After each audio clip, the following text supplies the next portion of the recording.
하나님을 만난 사람이라고 하는 주제로 말씀을 보고 있는데요. 오늘은 기드온을 통해서 기드온은 하나님을 만난 사람인데요. 어떻게 하나님을 만날 수 있을까, 이런 말씀을 같이 나누려고 합니다. 하나님이 성경을 보면 찾는 사람은 잘 안 만나 주시고, 기드온처럼 또 지난번에 모세도 보고 그랬는데, 참 어떤 면에서 하나님에 대한 기대, 또 하나님에 대해서 전혀 생각이 없는 사람을 하나님께서 의외로 찾아오실 때가 있다. 참 우리 하나님이 이해하기 어려운 분이시다, 이런 생각이 들 때가 있습니다. 왜 그러냐면 오늘 기드온도 하나님을 만날 생각이 전혀 있는 사람이었습니까? 없는 사람이었습니까? 예, 없는 사람이었습니다. 전혀 하나님을 만날 의도나 생각을 가진 사람이 아니었는데 하나님께서 일방적으로 찾아오셨습니다. 기도원을 통해서 우리가 어떻게 하나님을 만날 수 있는가, 또 하나님이 누구에게, 늘 우리와 함께 하시는 하나님이시지만은 누구에게 나타나시고 누구에게 또 드러나셔서 또 누구를 사용하시는가, 그것을 오늘 같이 볼 수 있기를 바랍니다. 이스라엘 백성이 미디안 족속의 압제로 고통을 당하던 때였습니다. 하나님께 이스라엘 백성이 살려달라고 부르짖었습니다. 하나님이 그 기도를 들으시고 이스라엘 백성을 구원하기 위해서 한 사람을 택하셨는데, 그 사람이 므낫세 지파에 소속된 기드온이었습니다. 그를 사사로 부르신 것이죠. 하나님은 보잘것없는 집안의 가장 작은 자이면서 또 마음이 담대하지도 않습니다. 두려워가지고 숨어서 들킬까봐 조마조마하면서 무슨 일을 하는 참 작고 조그마한 사람인데, 그런 기드온을 사사로 부르셔가지고 그를 통해서 이스라엘 백성을 미디안의 손에서 건지실 것을 명하셨습니다. 하나님의 부르심을 의심하는 기드온이 표징을 보여주십시오, 그렇게 하나님께 구할 때 하나님께서 표징을 보여주셨습니다. 우리는 기드온을 통해서 위로와 소망을 얻게 됩니다. 하나님께서 강하고 담대한 사람만 사용하시는 것이 아니고, 이처럼 연약한 사람, 두려움이 많은 사람도 또 하나님이 사용하시기를 기뻐하시는구나, 이것을 볼 때 우리가 참 위로와 소망을 갖지 않을 수가 없습니다. 하나님을 의지하는 믿음조차도 하나님이 우리에게 주시는구나, 그것을 알게 됩니다. 우리 자신은 참 연약한 존재지만 하나님이 우리에게 믿음을 주시기를 바라고요, 또 믿음을 통해서 하나님 앞에 적극적으로 나아가서 쓰임받는 우리가 되었으면 좋겠습니다. 그런 점에서 믿음은 하나님이 주시는 선물인데, 말씀을 들을 때 믿음이 생겨나잖아요. 오늘 기도원에 관한 말씀을 들을 때에 여러분의 마음속에 믿음이 생겨나기를 주님의 이름으로 축복합니다. 이것을 보면 하나님께 쓰임받지 못할 사람이 없다고 하는 것을 알게 됩니다. 이 자리에 있는 우리 모든 사람이 기드온처럼 쓰임을 받기를 바라고요. 그러면 이 기드온을 통해서 우리에게 주시는 말씀이 무엇인가? 하나님 앞에서는 약한 것이 강함이라고 하는 사실이에요. 하나님 앞에 강한 것, 하나님 앞에 내세울 것, 그것은 우리의 약함, 우리의 연약함이라고 하는 것이죠. 우리가 11절 말씀을 읽었지만 11절을 보면 하나님의 사자가 기드온에게 나타나는데, 요아스에 속한 오브라라고 하는 곳에 이르렀을 때에 기드온이 미디안 사람들에게 들킬까봐 알리지 않고 밀을 추수하는데, 포도주 틀 안에서 타작을 하면서 밀 추수를 하고 있었습니다. 이 포도주 틀이라고 하는 것이 고무 다라로 된 그런 틀을 얘기하는 게 아니고, 이 당시에 포도주 틀은 산 중턱쯤에 세워져 있었는데 바위를 파가지고 아주 움푹한 틀을 만들어서 그 안에 포도주를 넣고 발로 밟아가지고 즙이 이렇게 흘러나오도록 하는 것이 포도주 틀이었습니다.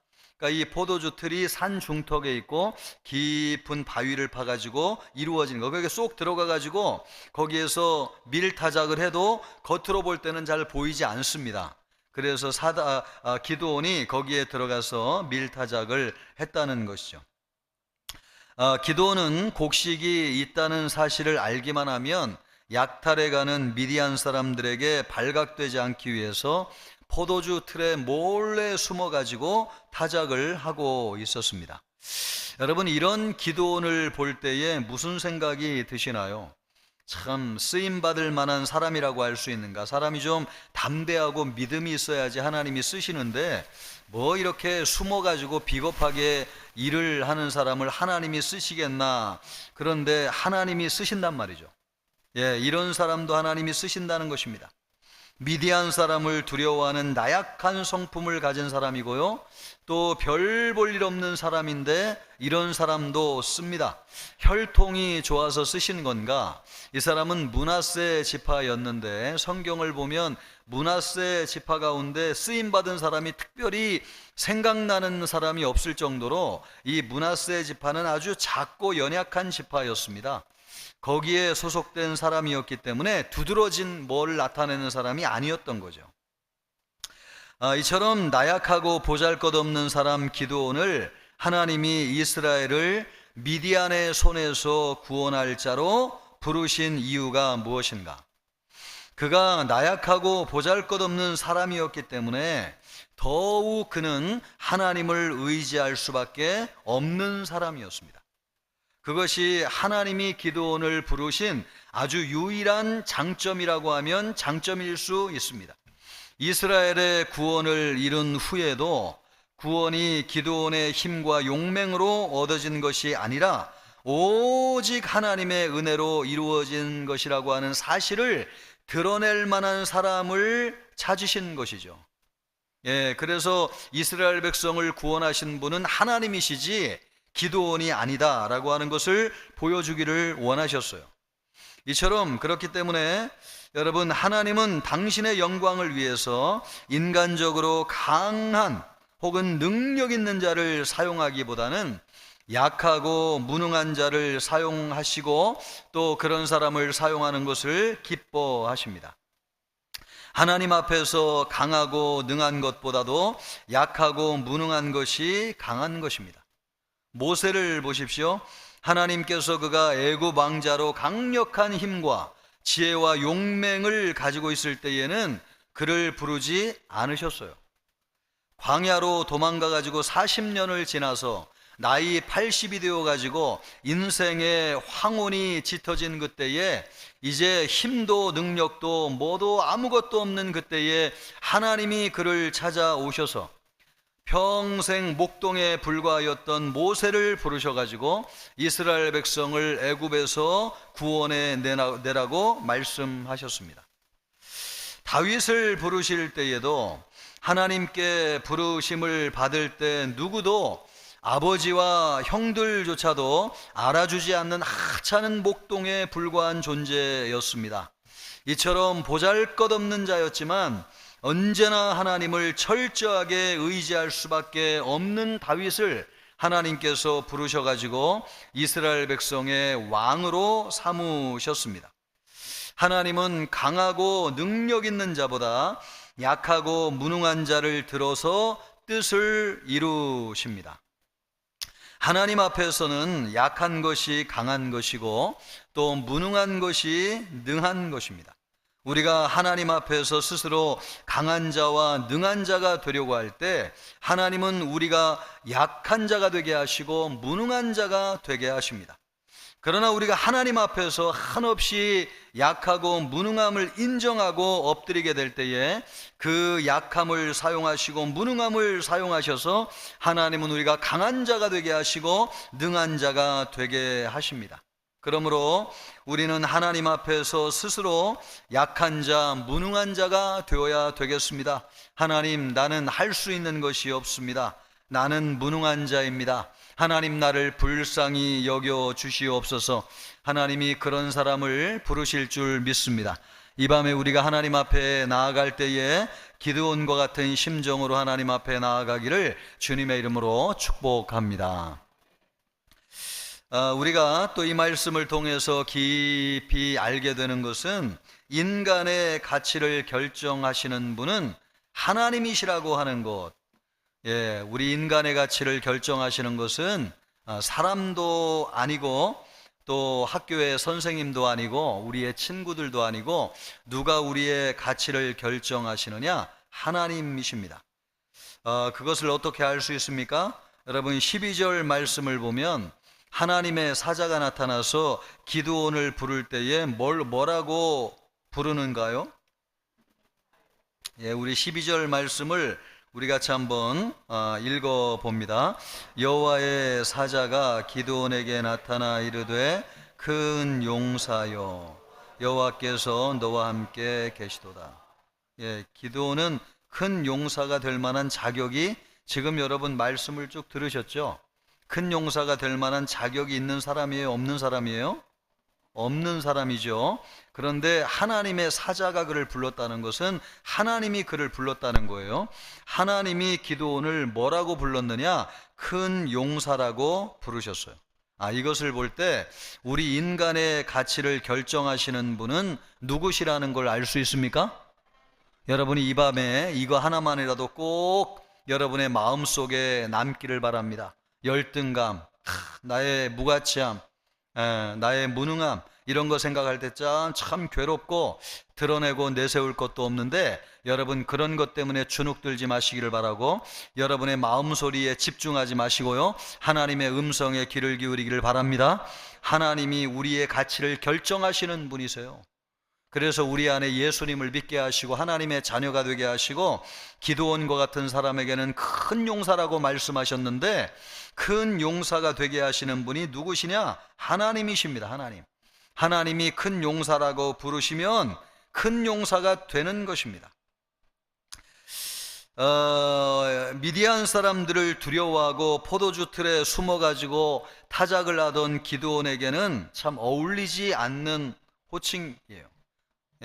큰 용사라기보다는 겁장이라고 해야지 맞고 또 비겁한 사람이라고 해야지 어울려요. 그럼에도 하나님의 사자가 그를 큰 용사라고 불렀던 이유가 무엇입니까? 그것은 하나님이 그를 어떤 사람이 되기로 결정하셨다는 거예요. 큰 용사가 되게 하기로 결정하셨다. 여러분, 하나님이 결정하시면 됩니까? 안 됩니까? 되는 거죠. 우리의 출신, 우리의 자격, 우리의 배움, 그게 중요한 게 아니고 하나님의 결정이 중요해요. 하나님이 기드온을 어떻게 되기를 결정하셨느냐? 큰 용사가 되기를 결정하셨어요. 이것이 믿음입니다, 여러분. 하나님의 말씀이 이 밤에 우리에게 주신 아주 강력한 도전이 있는데 하나님이 우리의 가치를 결정하신다고 하는 사실, 여러분 이 말씀을 꼭 붙잡으시기를 바라요. 인간의 가치는 타고난 운명이나 스스로의 노력으로 결정되는 것이 아니에요. 아무리 좋은 집에서 태어난다고 해가지고 또 많은 재능을 가지고 태어난다고 해가지고 여러분 대단한 존재가 되는 것이 아닙니다. 아무리 하찮은 사람이라도 하나님이 그를 높여서 존귀하게 하시면 존귀한 자가 되는 것입니다. 요셉을 보세요. 그는 형들에게 팔려가지고 애굽에서 가장 낮은 신분이었던 노예였고 노예보다도 더 비참한 신분으로 떨어지게 되었는데 감옥에서 죄수가 되기까지 그는 너무 비참한 신세였어요. 고대 사회의 신분을 바꿀 수 없는 것처럼 그는 아무리 노력을 하고 성실하게 일을 해도 그에게 주어진 신분에서 벗어날 수가 없었습니다. 그러나 하나님이 그를 높이셔가지고 존귀한 자가 되게 하시니까 하루아침에 애굽의 총리가 되어가지고 만국을 다스리는 사람이 되었습니다. 이처럼 우리의 출신과 재능에 상관없이 하나님이 결정하시는 것이 중요해요. 하나님이 우리에게 어떤 뜻을 가지고 있느냐? 그것이 우리의 운명과 미래를 결정하는 것이고 우리의 가치를 결정하는 것입니다. 반대로 여러분, 성경을 보면 바벨론 왕 중에 유명한 사람이 느부갓네살 왕인데, 그는 대제국 바벨론을 일으킨 왕, 누구보다도 권력을 많이 가진 사람이고 세상에서 가장 존귀한 사람이었지만 교만해져 가지고 하나님께서 하루아침에 그를 낮추시니까요, 그가 사람들에게 쫓겨나 가지고 들짐승처럼 돼서 풀을 뜯어먹는 비참한 신세로 전락하였습니다. 아무리 존귀한 사람도 하나님이 낮추시면 떨어지는 거예요. 그것을 알았던 한나는 이렇게 고백하고 있습니다. 여호와는 가난하게도 하시고 부하게도 하시며 낮추기도 하시고 높이기도 하시는도다. 가난한 자를 진토에서 일으키시며 빈궁한 자를 거름더미에서 올리사 귀족들과 함께 앉게 하시며 영광의 자리를 차지하게 하시는도다. 땅의 기둥들은 여호와의 것이라 여호와께서 세계를 그것들 위에 세우셨도다. 아멘. 여러분, 사람의 위치를 정하시는 분은 누구시라는 겁니까? 하나님이십니다. 하나님의 결정이죠. 그러므로 우리가 진정으로 존귀한 자가 되기를 원하신다면, 여러분이 진정으로 존귀한 자가 되기를 원하시는 마음이 있으세요? 여러분, 아멘 해보세요. 진짜 여러분 존귀한 자가 되기를 원하시는 마음이 있습니까? 하나님을 가까이 하시고 하나님을 존귀하게 하는 여러분 되기를 바랍니다. 하나님을 가까이 하는 만큼 우리가 존귀해지고 가치 있어져요. 왜냐하면 우리의 가치는 하나님의 손에 달려있기 때문에 그렇습니다. 내 안에 하나님을 모시면 하나님처럼 무거운 존재가 돼요. 영적인 권위가 있습니다. 오직 하나님을 사랑하시기를 바라고요, 또 여러분 하나님을 진정으로 경외하는 여러분이 되기를 바라요. 그래서 하나님께서 사랑하시며 존귀히 여기는 사람이 될 수 있기를 바라겠습니다. 우리가 이처럼 하나님께서 존귀히 여기는 자가 될 때 우리는 진정으로 존귀한 자가 될 수 있습니다. 우리 모든 성도님들이 이 밤에 그런 은혜가 임하기를 주님의 이름으로 축복합니다. 기드온은 여러분 참 능력이 없는 사람이었는데, 자격도 없는 사람이었는데, 오늘 말씀을 보니까 그가 이스라엘의 사사가 될 수 있도록 하나님이 그를 부르실 때에 그냥 이름만 부르시는 것이 아니라 그에게 감당할 능력도 동시에 주시는구나 라고 하는 것을 알 수 있습니다. 그에게 능력도 동시에 주신다. 우리 14절 말씀을 보면 이런 말씀이 있는데, 우리 14절 말씀도 같이 봅니다. 여호와께서 그를 향하여 이르시되 너는 가서 너의 힘으로 이스라엘을 미디안의 손에서 구원하라. 내가 너를 보낸 것이 아니냐 하시니라. 여기에서 기드온에게 힘이 있다는데 이 힘은 어디에서 오는 겁니까? 그렇죠. 하나님이 함께 하신다고 말씀하셨죠? 이 힘은 하나님에게서 오는 것입니다. 우리가 이 말씀을 볼 때에 내 힘이라고 하니까 이 기드온이 원래 그런 능력을 가지고 있는 것처럼 보이지만, 성경에서 말하는 이 힘이라고 하는 것은 기드온의 본래적인 힘이 아닙니다. 하나님께서 그와 함께 하실 때에 하나님이 그에게 공급해 주시는 힘을 의미하는 것입니다. 이것은 하나님의 일꾼을 부르셔서 사명을 주실 때에 사명과 함께 이룰 수 있는 능력도 주신다 하는 것입니다. 여러분, 이 밤에 여러분에게 이 말씀이 확신의 말씀 주기를 바랍니다. 여러분이 어떤 위치에 앉게 하십니까? 교회에서도 하나님이 여러분에게 어떤 사명을 맡기셨어요? 여러분 순종하시기를 바라고요, 아멘 하기를 바랍니다. 여러분 순종하면 부르심에 합당한 능력을 주셔가지고 감당하게 하시는 것입니다. 그것이 성경이 우리에게 말씀하시는 바예요. 그러므로 하나님이 부르실 때에 순종하시기를 바라요. 하나님은 일꾼을 부르실 때에 사명만 주시는 무자비하신 분이 아니세요. 그분은 일꾼을 부르시고 사명을 주실 때 반드시 사명을 이룰 수 있는 능력도 함께 주세요. 아무리 나약하고 무능한 사람이라도 사명을 이룰 수 있도록 해주세요. 모세를 보세요. 하나님이 그에게 이스라엘 백성을 애굽 왕 바로의 손에서 건져내 가지고 젖과 꿀이 흐르는 가나안 땅으로 인도하라는 사명만 주시고 사명을 이룰 수 있는 능력을 주시지 않았다면 그가 어떻게 사명을 이룰 수 있었겠습니까? 절대로 불가능한 일이죠. 양이나 치는 80세 노인이 어떻게 무슨 능력으로 그런 엄청난 일을 해낼 수 있었겠습니까? 그가 사명을 이룰 수 있었던 것은 하나님께서 사명을 이룰 수 있는 능력을 그에게 공급해 주셨기 때문에 그렇습니다. 여호수아도 마찬가지예요. 여호수아도 역시 하나님이 함께 하셔서 감당치 못할 능력을 그에게 주셨기 때문에 여리고성을 정복할 수 있었고 가나안 땅을 정복할 수 있었습니다. 하나님이 우리에게 사명과 더불어 능력을 주시는 줄 믿습니다. 그러므로 여러분 못한다 안 한다 이런 말 하지 마시기를 바라요. 하나님은 우리에게 사명뿐 아니라 능력도 함께 주세요. 우리의 소질로는, 우리의 능력으로는, 우리의 지혜로는 하나님이 주신 사명을 감당할 수 없습니다. 그래서 연말에 여러분 교회에서 임명하면 아유 나는 못하겠습니다 이렇게 빼시는 분들이 많이 계신데 생각을 바꿔야 됩니다. 하나님이 우리에게 주시는 사명은 우리의 실력으로 감당하는 게 아니에요. 우리의 능력으로 감당하는 게 아닙니다. 우리가 소질이 있다고 해가지고 잘 감당하는 게 아니에요. 하나님이 주신 사명은 반드시 하나님의 능력으로만 이룰 수 있습니다. 그런데 그 능력을 누구에게 주시느냐? 하나님이 사명으로 부른 사람에게는 반드시 하나님의 능력을 주세요. 함께 하심으로 감당하게 하시는 것이죠. 여러분 염려하거나 두려워하지 마시고 하나님의 부름 앞에 나아가는 여러분이 될 수 있기를 바라겠습니다. 그래서 사도 바울은 고백하기를 내게 능력 주시는 자 안에서 내가 모든 것을 할 수 있느니라. 아멘.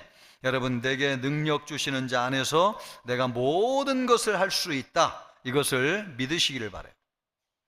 그러므로 우리는 결코 하나님께서 맡기신 사명을 우리의 능력과 지혜 없음을 핑계로 소홀히 여겨서는 안 되겠습니다.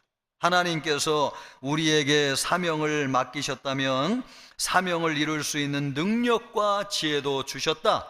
이것을 담대히 확신하고요. 여러분 최선을 다해서 하나님이 우리에게 주신 사명을 감당해야 될 것입니다. 여러분의 일터에서 교회 사역에서 사명을 감당하는 여러분 모두가 되기를 주님의 이름으로 축복합니다. 우리가 마지막으로 하나 보려고 하는 것은요, 하나님은 성도의 헌신과 순종으로 역사를 이루어 가신다라고 하는 것을 볼 수 있겠습니다. 19절로부터 21절까지 말씀을 보기를 원하는데 우리 읽지 않은 말씀이지만 우리 집중해서 이 말씀도 같이 한번 보겠습니다. 19절로 21절까지 또박또박 우리 같이 읽습니다. 기드온이 가서 염소 새끼 하나를 준비하고 가루 한 에바로 무교병을 만들고 고기를 소쿠리에 담아 국을 양푼에 담아 상수리나무 아래 그에게로 가져다가 들이매 하나님의 사자가 그에게 이르되 고기와 무교병을 가져다가 이 바위에 놓고 국을 부으라 하니 기드온이 그대로 하니라. 여호와의 사자가 손에 잡은 지팡이 끝을 내밀어 고기와 무교병에 대니 불이 바위에서 나와 고기와 무교병을 살랐고 여호와의 사자는 떠나서 보이지 아니한지라. 아멘. 여기에 보면은 하나님의 사자가 기드온이 예물로 드린 고기 그리고 무교 전병을 반석 위에 놓게 하고요. 그 위에 국을 붓게 한 다음에 지팡이의 끝을 갖다 대니까 반석에서 불이 나와가지고 그 모든 것을 불살랐습니다.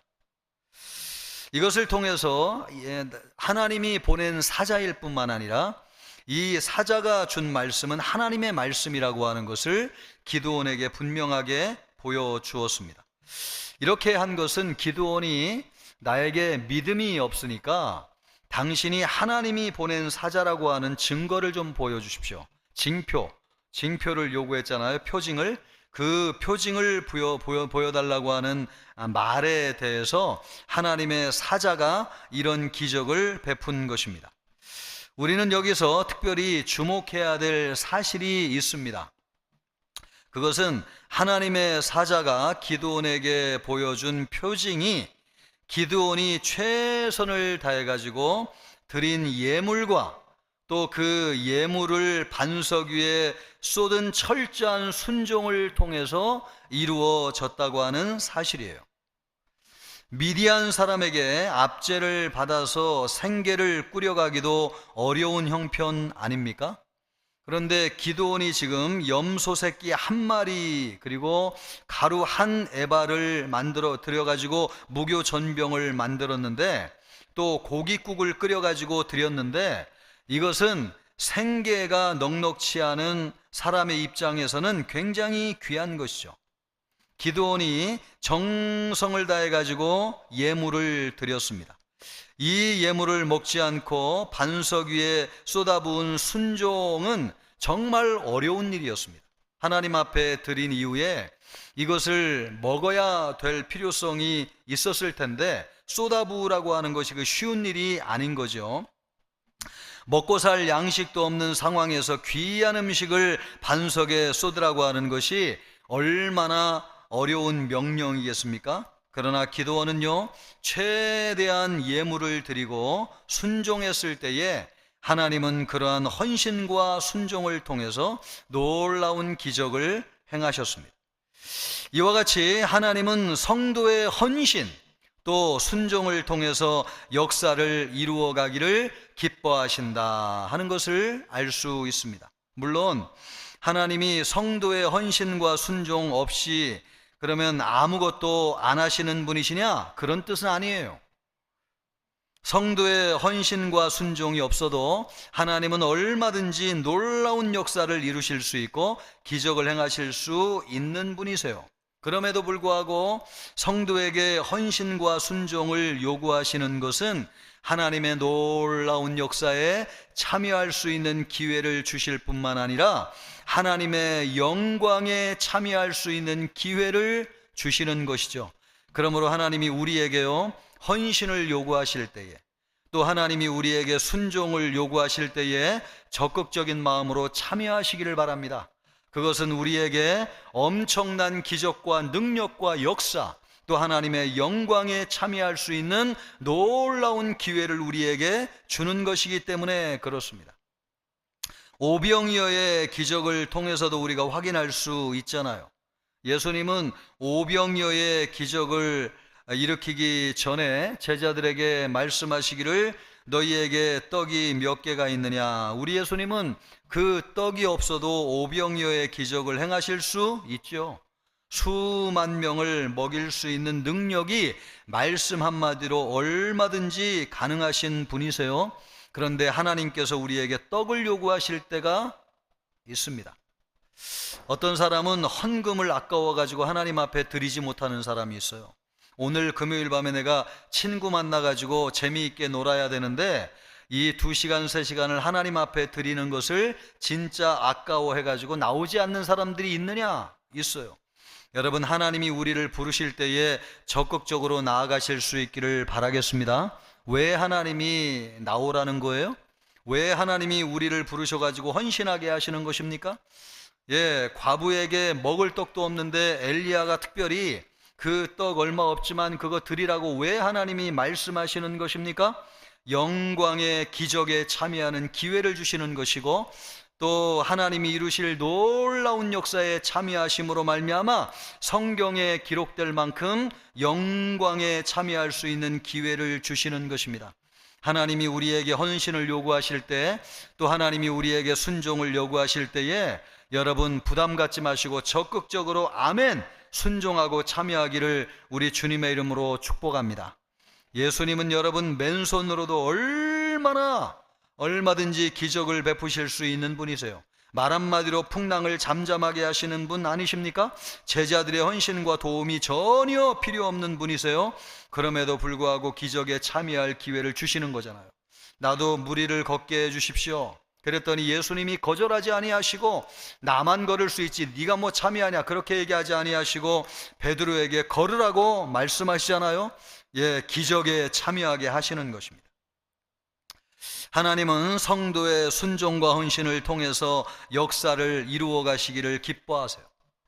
하나님이 무능하기 때문에 우리의 헌신과 순종을 요구하는 것이 아닙니다. 하나님이 우리 성도님들을 사랑하시기 때문에, 또 우리가 그런 헌신과 순종을 통해서 하나님과 함께 하시기를 누구보다도 원하시기 때문에 그렇습니다. 그러므로 여러분, 하나님께서 우리에게 헌신과 순종을 요구한다면 그것이 하나님이 우리의 사랑이라고 하는 것을 기억하시고, 하나님이 우리에게 영광에 참여할 기회를 주시는구나 라고 하는 것을 기억하시고, 또 하나님이 이루실 놀라운 역사에 참여하기를 원하시는구나 라고 하는 것을 믿으시고 적극적으로 응답하는 여러분이 되어야 될 것입니다. 그런 은혜가 있기를 주님의 이름으로 축복합니다. 예수 그리스도만이 우리에게 참된 평화를 주신다고 하는 것, 오늘 이 기도원을 통해서 이루어진 모든 일들이 우리는 예수님을 통해서 우리의 삶에 체험할 수 있다고 하는 것을 우리 마지막으로 보기를 원합니다. 여러분, 24절 말씀을 보면 이런 말씀이 있는데 우리 24절 말씀도 같이 읽습니다. 24절입니다. 같이 읽습니다. 기드온이 여호와를 위하여 거기에서 제단을 쌓고 여호와 샬롬이라 하였더라. 그것이 오늘까지 아비에셀 사람에게 속한 오브라에 있더라. 여호와 샬롬이 무슨 뜻이죠? 예, 하나님의 평강. 왜 제단을 쌓고 하나님의 평강이라고 하는, 하나님의 여호와 샬롬이라고 하는 이름을 붙였을까요? 예? 왜 이 이름을 붙였을까요?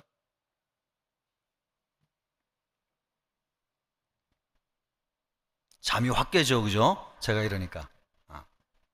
기드온이 어디에 숨어 있었어요? 예? 어디에 숨어 있었어요? 듣기는 들은 거예요? 처음부터 다시 시작해야 되나요? 포도주 틀에 숨어 있었잖아요. 왜 숨어 있었어요?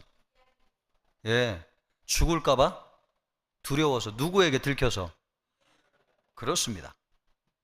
그런데 하나님을 만나니까 와, 뭐가 임했다는 거예요. 그래서 여호와 샬롬이라는 이름을 붙였어요. 평안은 누가 주는 겁니까? 하나님이 주는 거죠. 밀타작 해가지고 먹을 양식 쌓아둔다고 평안이 찾아오는 게 아니고, 그죠? 막 내가 미디안에게 안 보이도록 숨었어. 이제 안심해. 그래서 평안이 찾아오는 게 아니고, 여러분, 평강은 누구로부터 온다고요? 그게 여호와 샬롬의 뜻이에요. 여러분, 두렵습니까? 뭐 그렇게 대단하게 믿음이 있는 척해요? 여러분, 두렵죠? 그럼요. 망할까봐 두렵죠. 실패할까봐 두렵죠. 예, 내가 내일 당장 누구를 만나야 되는데 일이 잘 될까 두렵죠. 여러분의 인생에 어려움이 찾아오지 않을까 두렵죠. 교통사고 나지 않을까 두렵죠. 갑자기 나에게 큰 병 생기는 거 아닌가 두렵죠.